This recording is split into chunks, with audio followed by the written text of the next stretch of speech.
It's Nolan.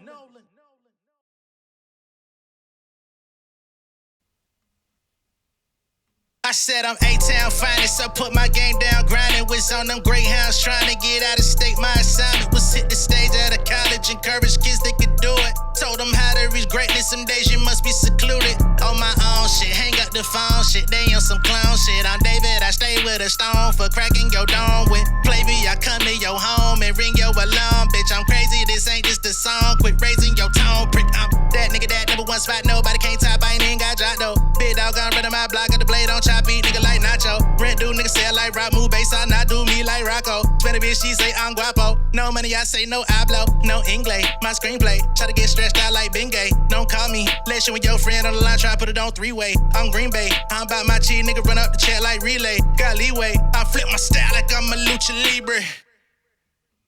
What's going on, beautiful people? It's the kid J Nolan here. Welcome back to another episode of Inside the Industry, your number one source for music, entertainment, commentary, and breakdowns. Hope everyone is doing well out there. All right, now, we all know Megan Thee Stallion is coming with Act 2, the follow-up to the Megan album. People have been waiting on the release date. We finally have the release date. It will be dropping this week on October 25th. So that will be this upcoming Friday. We're going to get an all-new project. This is going to be a mixtape from Megan Thee Stallion, all right? So this will not be an album. This is not necessarily going to be Megan Deluxe, although some people may associate it as a deluxe. I don't think we're going to get any of the songs that were on the previous project. I think this is going to be an all-original thought, completely new thing. Once again, Megan Act 2, it is a mixtape and it is dropping in just a week. All right. So for all the hotties out there, I know y'all are happy. Y'all got the documentary dropping on October 31st. Now you got Act 2 with a certified date, October 25th. That gives me something else to listen to because, I mean, Megan, she drops bangers. Going to give me something else to review, give me something else to, share my thoughts and have conversations with y'all about. So anytime artists are dropping music, and hopefully it's going to be quality music so that we can have a good conversation and y'all not jumping on my back. You know what I'm saying? But nonetheless, y'all know I keep it honest, so we're just going to have to see. But I hope that it's a good project nonetheless. All right? Now, in the midst of all of this conversation around Act 2 dropping, we now have the album cover, or let's just say mixtape cover, just to be completely accurate. We have the mixtape cover out, and I see that this is drawing a little bit of mixed feedback, all right? This is similar to the initial artwork that was released for Megan in the first place. And I don't say similar as in they look similar, just similar as in the first version of the Megan album artwork that came out. I know I was kind of a little bit taken aback. I was like, I don't know about this, right? A lot of folks that are like hardcore Megan Thee Stallion fans, they jumped on my motherfucking head about that. And I'm like, yo, I didn't say I didn't like her. Didn't say that I'm not looking forward to the music. But at first glance, when I see this album cover, it's not really captivating me the way that I would expect for a Megan Thee Stallion project to do. She's a beautiful woman. She typically has pretty engaging album covers for the most part. And that one didn't do it for me. And I'm going to be honest, this Megan Act 2, I'm somewhere in the middle with this, right? Now, I do recall her putting out the photo with the butterfly wings, and it was all like, it wasn't black, but it was like a really dark shade of blue. I thought that was going to be, some variation of the cover. Now we got her with this butterfly and the wings, and I think that's a really dope photo of her with the wings, right? The silhouette that she's got going on. That's dope.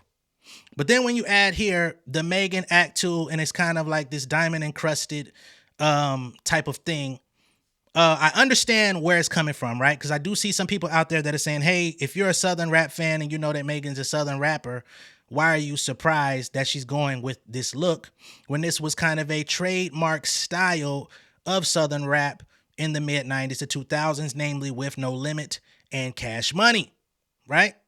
I totally understand that. I get it, right? Some people are even coming out putting, this out, this Master P, MP The Last Dawn, but there's two very big differences between these two album covers, right? With Master P's The Last Dawn, as you can see, it's a little bit bolder in your face. It's a little bit closer as far as the visual of the artist. His hand is like right there, dead center with his, you know, his diamonds on his hand and his rings, pinky ring with the other ring. You know what I'm saying? Look like he's holding on to a either a sword. Yeah, I think that's a sword that's decked out in rubies and diamonds. You know what I'm saying? And then he's in the back smoking a cigar. It looks bossed up, is what I'm going for, right? He looks bossed up. As for Megan, it kind of just puts her in the middle there, and she's small. She doesn't look big or powerful, right?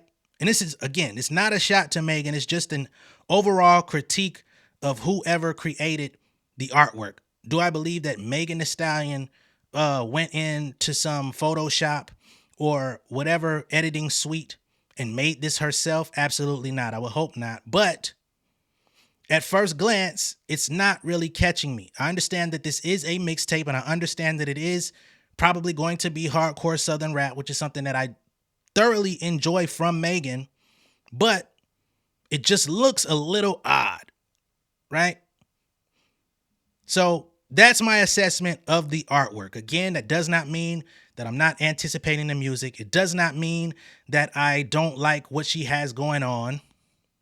I'm just curious as to why it was made that way. I think they could have chosen a different photo and it would have made her come across a little bit more.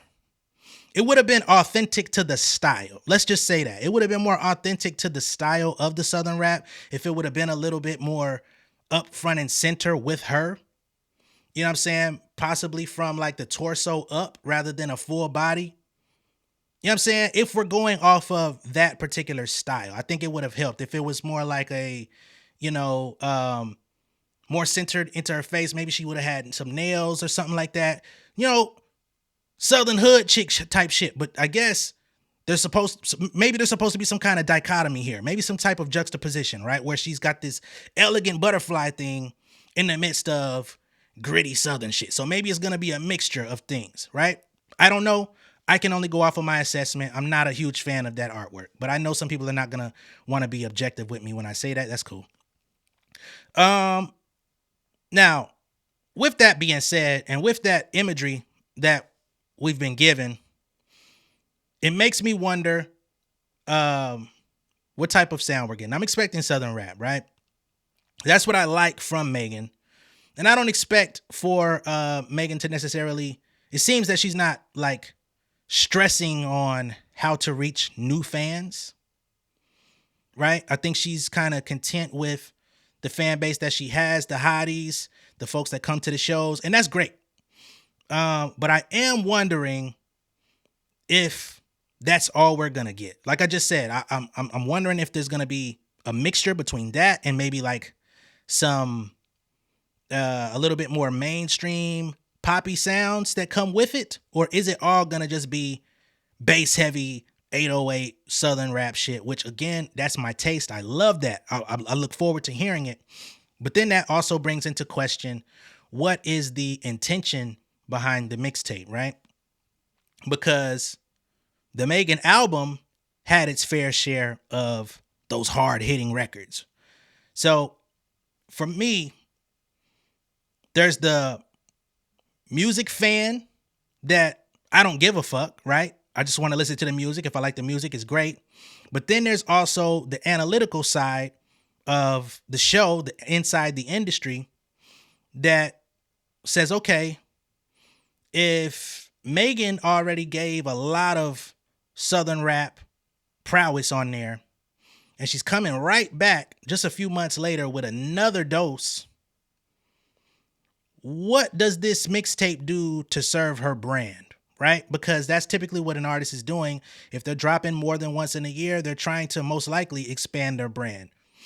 We haven't heard a single yet, so I'm curious as to why that is.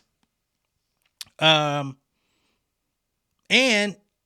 it's kind of a sudden release. So the week before we find out that, all right, it's dropping on this date. So I don't know if that's going to drive sales or if perhaps there's going to be a lack of awareness to the average people that kind of just check out Megan Thee Stallion casually.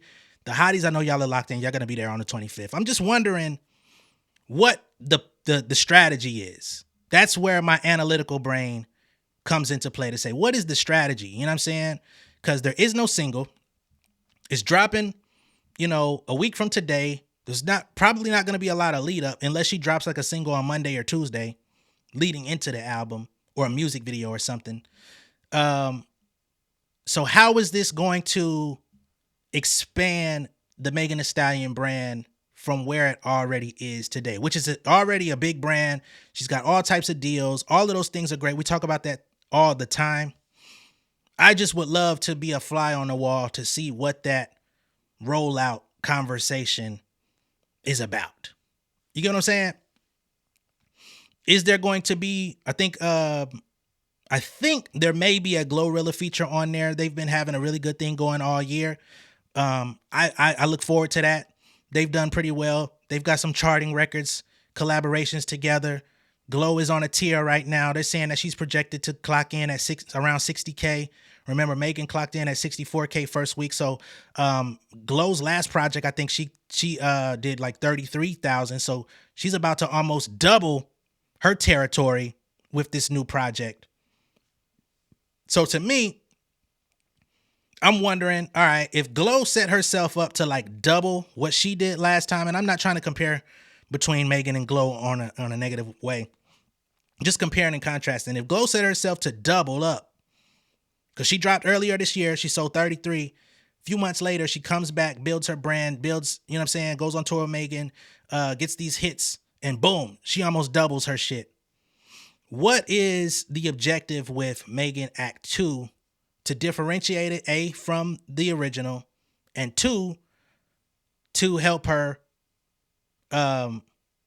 build, right?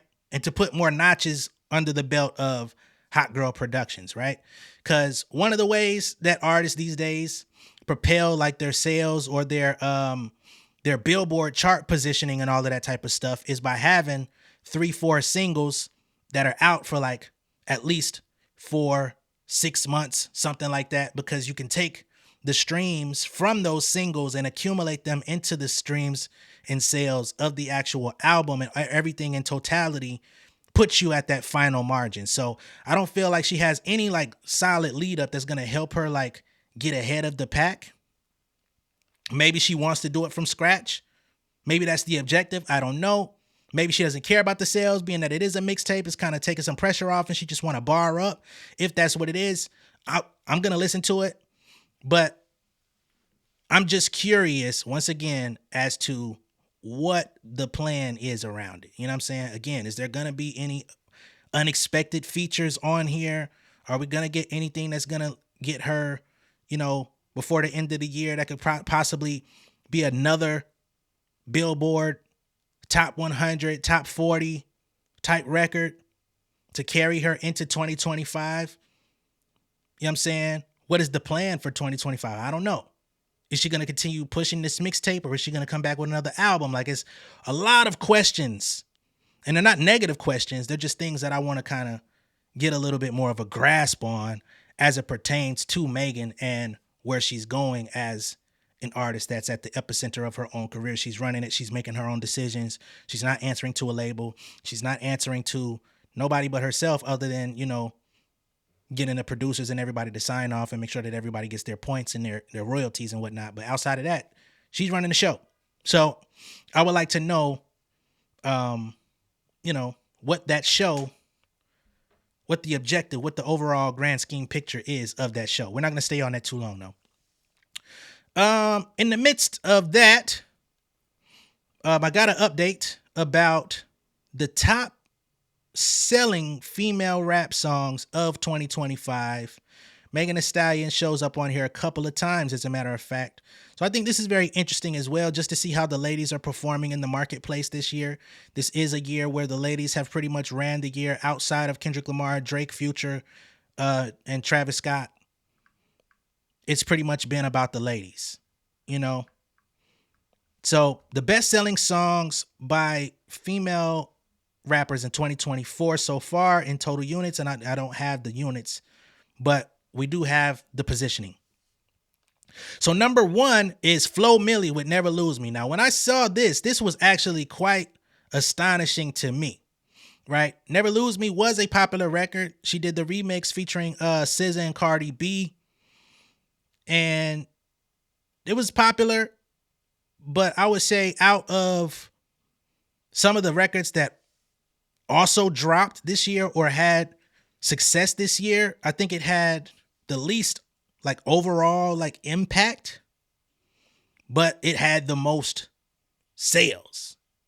So that's interesting to me. Shout out to Flo Milli. Big salute to Flo. Big Flo coming in and hitting y'all with the unexpected.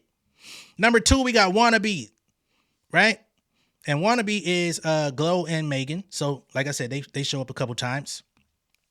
Number 3 is Yeah Glow by Glorilla. Number 4, Get It Sexy, Sexy Red. Number 5, Paint the Town Red by Doja Cat. Number 6, Agora Hills by Doja Cat. So Doja came in and she rumbling with the big dogs too, goddamn. You know what I'm saying? And these are actually records that were dropped. Weren't they dropped toward the end of last year, actually? And they still carrying into 2024, still selling. That's a big deal. Number 7 is Fuck This Club Up by Nicki Minaj. So again, another record from 2023 that's been still hanging on and doing its thing in 2024. Number 8, Hiss by Megan Thee Stallion. Number 9, TGIF by Glorilla. Simpium, right? You know what I'm saying? They still doing their thing. And number 10, Everybody by Nicki Minaj. So Nicki Minaj has 2 in here as well. Once again, a record from 2023 that still is carrying over into 2024. Top 10. All right. Now, of course, we know some of these ladies don't necessarily get along all that well, but I do like the fact that the ladies are really showing up. These are big songs. Paint the Town Red and Agora Hills are really big songs. And the fact that they still are like in the conversation today, it's a pretty big deal because this shit was like a full year ago by now when Doja put them records out. But again, big salute to Flo Milli for busting the charts wide open. I think that's going to help her in terms of like moving forward with her career. I think she's one of those underrated artists where everybody kind of knows what Flo Milli can do, but we've been watching her. She's kind of like a proverbial little sister to some of the more established ladies that are out here, but having the number 1 female rap selling single of the year, shit, 2025, she might go from little sis to being big dog. You know what I mean? So that would be amazing for her. She deserves it. She's been putting in a lot of work. She was dropping freestyles this year. She did her a Millie remix, all this different shit. She, you know what I mean, transformed into Lil Wayne and all that. You know what I'm saying? Like, she been out here hustling and grinding and busting her ass for years. So, you know, there was one point where I wasn't even like a fan of Flo Milli. I wasn't really fond of her voice, but she just kept busting, you know, and she kept evolving and just kept fighting. And it's like, man, I love when artists fight and persevere through and, you know, don't let none of the bullshit steer them out of their spot. So I salute that. Big shout out to, once again, Flo Milli, Megan, Glorilla, even Sexy Red. I don't necessarily fuck with her, but the fact that she's up there, you know, I got to congratulate her and give her props.